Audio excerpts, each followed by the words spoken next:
ननद बिना ससुराल। देखो ना भाग्यवान, आज हमारा बेटा पूरे 18 साल का हो गया है। मैंने सोचा है उसके 18वें जन्मदिन पर मैं उसे एक बाइक गिफ्ट कर देता हूँ। अरे तुम देखना, बाइक देखते ही खुश हो जाएगा मेरा बेटा। ठीक कहते हैं जी, शायद बाइक देखकर अपना गुस्सा भूलकर आपसे अच्छे से बात कर ले। बस मुझे भी उसी दिन का इंतजार है भाग्यवान, जब वो अपना गुस्सा छोड़कर मुझसे ठीक से बात करना शुरू कर देगा। शाम के समय। देख बेटा, मैं तेरे 18वें जन्मदिन पर क्या लेकर आया हूँ। अच्छा लगा ना बेटा? पापा, मुझे आपका कोई गिफ्ट नहीं चाहिए।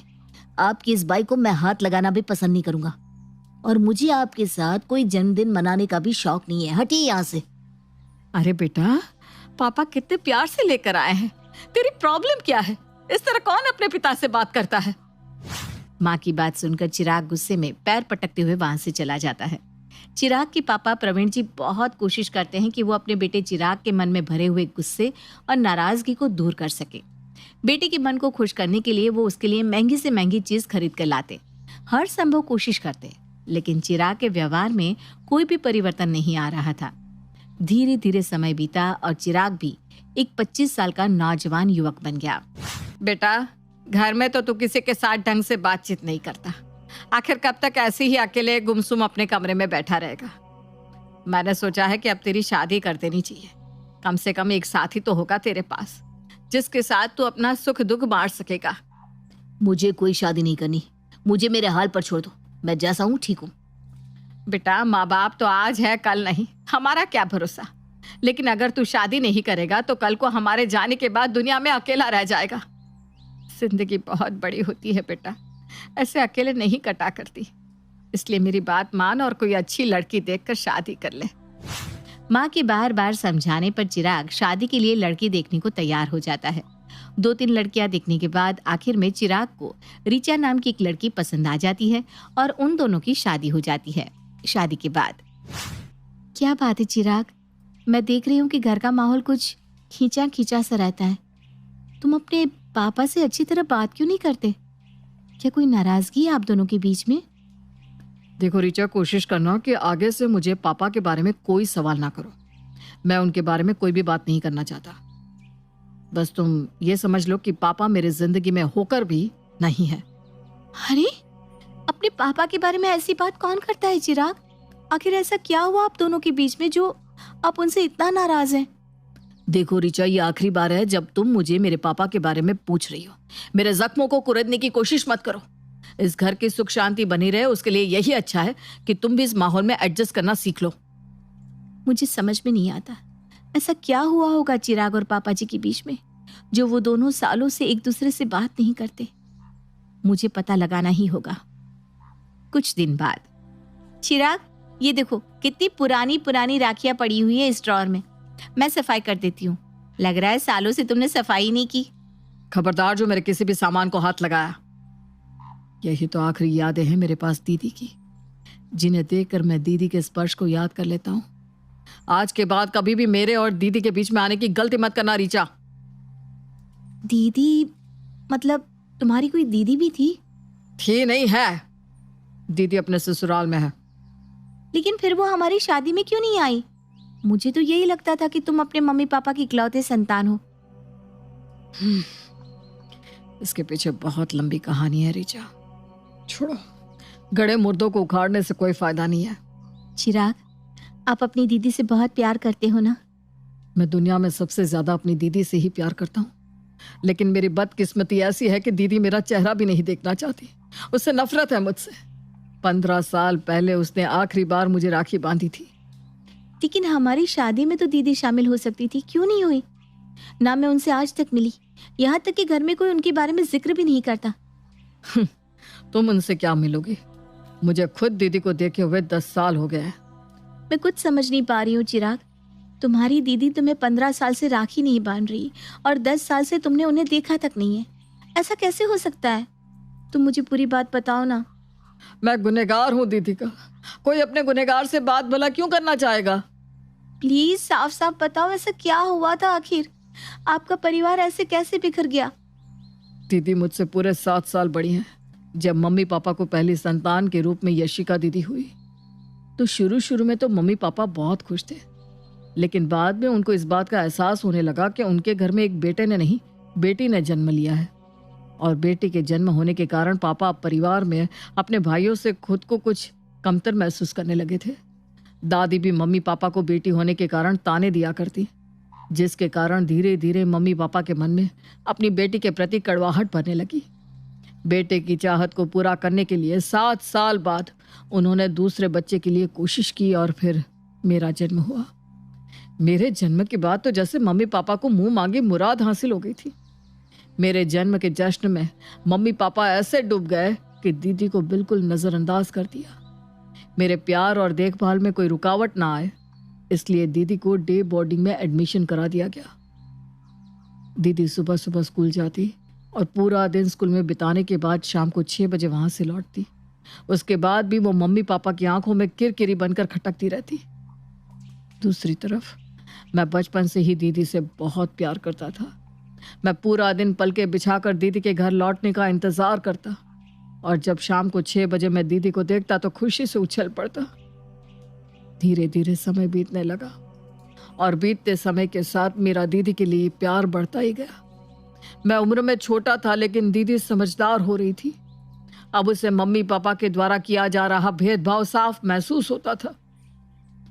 दीदी 12 साल की हो गई थी और अब वो विरोध करना सीख गई थी। पापा, आप चिराग के लिए फिर से साइकिल ले आए, जबकि उसके पास पहले से ही एक साइकिल है। यशिका, अपने कमरे में जाओ। मुझे तुमसे जानने की जरूरत नहीं है कि किसे कब क्या दिलाना है। हाँ पापा, आप बिल्कुल ठीक कह रहे हैं। आपको जानने की जरूरत नहीं है, क्योंकि आपके लिए तो सिर्फ चिराग ही इम्पोर्टेंट है। मेरी पसंद नापसंद और जरूरत का आपको कोई ख्याल नहीं है। आपको फर्क ही कहाँ पड़ता है कि मैं पिछले पता नहीं कितने सालों से साइकिल मांग रही हूँ। आप याद करके बताइए पापा, आप आखिरी बार मेरे लिए कोई खिलौना लेकर कब आए थे? जबकि चिराग के लिए हर महीने आप महंगे से महंगा खिलौना लाकर देते हैं। चिराग की माँ, ले जाओ इस लड़की को मेरे सामने से। बहुत जुबान चलाने लगी है। इसकी इतनी हिम्मत बढ़ गई कि अब ये अपने बाप से सवाल पूछेगी।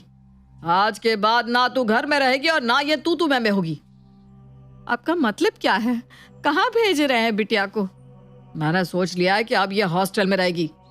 मुझे हॉस्टल नहीं जाना। पहले ही आप लोगों ने मुझे डे बोर्डिंग में कर रखा है। पूरा दिन तो मैं स्कूल में रहती हूँ। अब ये कुछ घंटे भी मेरे साथ रहना आप लोगों को बर्दाश्त नहीं है। बदतमीज होती जा रही है तुम्हारी बेटी। इसको सुधारने का एक ही तरीका है कि अब ये यहाँ से हॉस्टल जाए।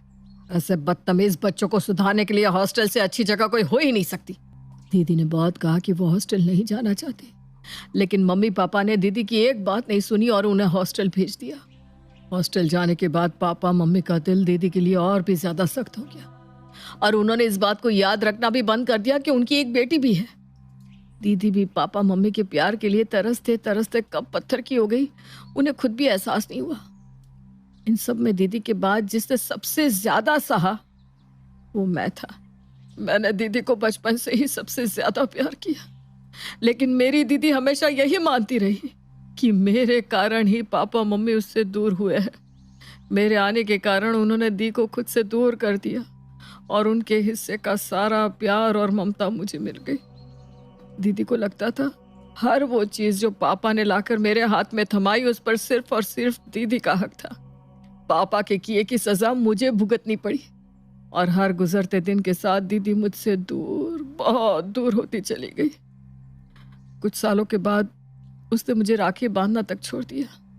इतना ही नहीं, अब तो वो छुट्टियों में भी घर आने के बजाय हॉस्टल में रहकर पढ़ाई करने का बहाना बना देती, और इस तरह से उसने परिवार के साथ दूरियां बढ़ा ली। पापा ने भी कभी कोशिश नहीं की कि वो लोग दीदी को प्यार से मना कर हॉस्टल से घर लेकर आए या कभी प्यार से उसके सर पर हाथ ही रख दे। मैं जब समझदार हुआ तो मुझे पापा का ये भेदभाव अंदर तक तोड़ने लगा। बस इसी कारण मैंने पापा से बात करनी बंद कर दी। मुझे लाड दिखाने के लिए पापा जब भी कोई महंगा तोहफा लेकर आते हैं तो मुझे उसमें उनका प्यार नहीं, मेरी दीदी के आंसू दिखाई देते हैं। हॉस्टल से पढ़ाई खत्म करने के बाद जब दीदी घर आई तो जैसे उनके लिए इस घर में एक एक दिन काटना भारी होने लगा। पापा भी दीदी को इस घर में बर्दाश्त नहीं कर पा रहे थे, और दीदी वो तो हमारे साथ एक दिन भी नहीं रहना चाहती थी। इतने सालों का गुस्सा भरा होने के कारण दीदी की जुबान बहुत कड़वी हो गई थी। वो बात बात पर पापा मम्मी को नीचा दिखाती, जिससे पापा दीदी से और भी ज्यादा गुस्सा हो जाते। फिर दीदी के लिए एक रिश्ता आया और पहले ही रिश्ते को हाँ कर पापा ने दीदी से हमेशा के लिए अपना पीछा छुड़ा लिया। 22 साल की उम्र में दीदी शादी करके अपने ससुराल चली गई और उस दिन के बाद दीदी ने कभी भी पलट कर हमारे घर की तरफ नहीं देखा। इतना ही नहीं, दीदी मेरी शादी में शामिल होने के लिए भी नहीं आई। आप परेशान मत होइए, सब ठीक हो जाएगा। आपके साथ सचमुच बहुत बुरा हुआ है, लेकिन एक बार आप दीदी के बारे में सोचिए। उन्होंने बचपन से इतना भेदभाव सहा, उनके मन पर क्या बीतती होगी जब वो मम्मी पापा को आपके साथ हंसते मुस्कुराते देखती होंगी। उनको कितनी तकलीफ होती होगी। माता पिता के प्यार पर तो हर बच्चे का समान रूप से अधिकार होता है ना। फिर मम्मी पापा ने इतनी बड़ी गलती कैसे कर दी? क्या बेटी होना इतना बड़ा अपराध है कि बेटे के जन्म के बाद पापा ने दीदी को हॉस्टल भेजने की सजा सुना दी? पापा चाहे जितने भी कोशिश कर ले रीचा, लेकिन मैं ये बात कभी नहीं भूल सकता कि उनके कारण मैंने अपनी प्यारी बहन को हमेशा के लिए खो दिया। मेरी वो बहन जो बचपन में मेरे लिए सबसे लड़ जाती थी, आज मेरी तरफ देखना पसंद तक नहीं करती। मैं चाहे जितनी भी कोशिश कर लूं, दीदी को बेघर करने का गिल्ट मेरे मन से कभी नहीं निकलता रीचा। आप चिंता मत करिए, मैं आपसे वादा करती हूँ मैं सब कुछ ठीक कर दूंगी। मैं दीदी से मिलने जाऊंगी और उन्हें मनाने की पूरी कोशिश करूंगी। आप देखना, जल्दी आपका पूरा परिवार एक साथ होगा। रीचा यशिका के ससुराल जाकर यशिका से मिलती है। दीदी, मैं रीचा हूँ, आपके छोटे भाई चिराग की पत्नी। आपको इनवाइट करने के लिए आई हूँ। कल आप आकर हमारे साथ लंच करिए, सबको बहुत अच्छा लगेगा। अरे गलत जगह पर आ गई हो तुम।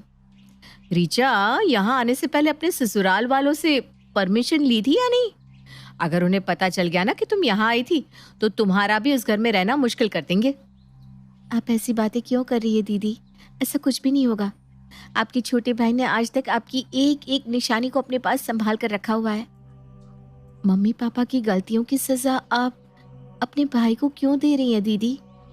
चिराग के लिए ही सही, आप एक बार आइए तो। रीचा, तुम एक अच्छी लड़की हो, खुद सोचकर बताओ, अगर शादी के बाद तुम्हारे मम्मी पापा तुम्हें दूध में गिरी मक्खी की तरह निकाल कर फेंक दे तो तुम्हें कैसा लगेगा? शादी के बाद आज तक मेरे मायके से मुझे कभी न्योता नहीं मिला। मम्मी पापा ने कभी जानना भी नहीं चाहा कि मैं जिंदा हूं या मर गई।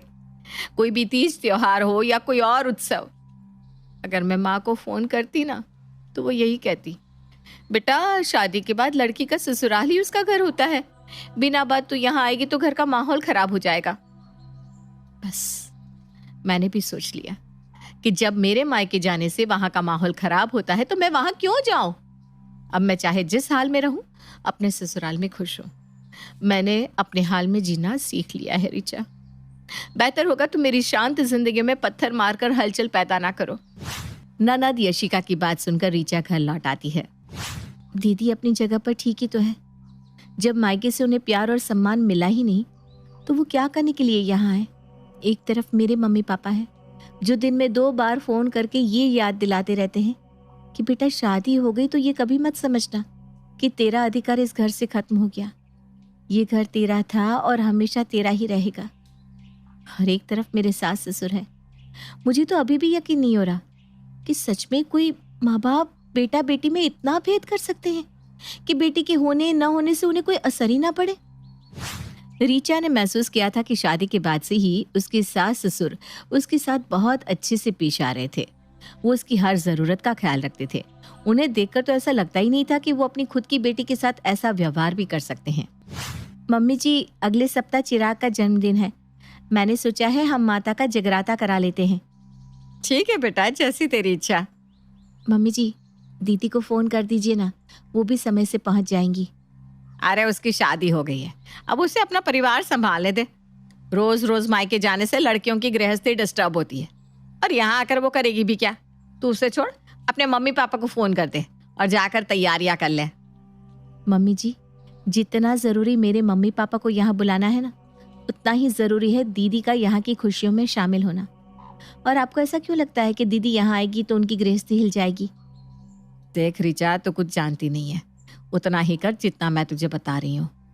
ना तेरे बुलाने से वो आने वाली है और ना ही मैं उसे बुलाने वाली हूँ। ठीक है, जैसा आप कहें मम्मी जी। अच्छा, मैं आपको कई दिन से एक बात बताना चाह रही थी।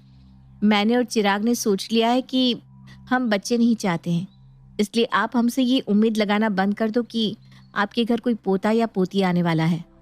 अरे कैसे मनहूस बात कर रही है बहू तू? क्यों नहीं चाहते तुम बच्चे? मम्मी जी, हम बच्चा नहीं चाहते क्योंकि कल को हमारे घर बेटा होगा या बेटी, ये हम तो डिसाइड नहीं कर सकते ना। और अगर बेटी हो गई तो हम क्या करेंगे? अरे अगर बेटी हो गई तो क्या हो गया, राजकुमारी होगी, वो भी हमारी। झूठ मत बोलिए मम्मी जी। अगर बेटी हुई तो आप लोग उसके साथ भी वही करेंगे जो यशिका दी के साथ किया। अगर आप अपनी बेटी के साथ ऐसा कर सकती हैं तो मेरी बेटी के साथ भेदभाव करने में तो आपके कभी हाथ नहीं कांपेंगे। कल को हमारी बेटी अपने ससुराल में पड़ी आंसू बहाए, इससे तो अच्छा है ना कि हम औलाद ही पैदा न करें। और ये हम दोनों का अंतिम फैसला है जिसे हमने बहुत सोच समझ कर लिया है। माफ करते बेटा, हमें अपनी गलती का एहसास है, हम मानते हैं हमसे गलती हुई। अगर वाकई आप लोगों को आपकी गलती का एहसास है पापा जी, तो माफी यशिका दी से मांगिए और उन्हें मनाकर अपने घर ले आइए। दीदी इस घर में आएंगी तभी ये घर घर लगेगा। इस घर की सारी खुशियां वापस आ जाएंगी पापा जी। बस आपको एक कदम दीदी की तरफ बढ़ाना है। तुम ठीक कहती हो बेटा, इस घर की खुशियां हमने खुद बर्बाद की है, बस अब और नहीं। चल सीमा, अपनी बेटी को विदा करा कर लाते हैं। बहुत समय हो गया बिटिया के हाथ की चाय नहीं पी। प्रवीण और सीमा जाकर अपनी बेटी से हाथ जोड़कर माफी मांगते हैं और उसे मनाकर वापस घर ले आते हैं। बहन को घर आया देख चिराग भी खुशी से झूम उठा था और इस तरह बरसों बाद पूरे परिवार ने एक साथ बैठकर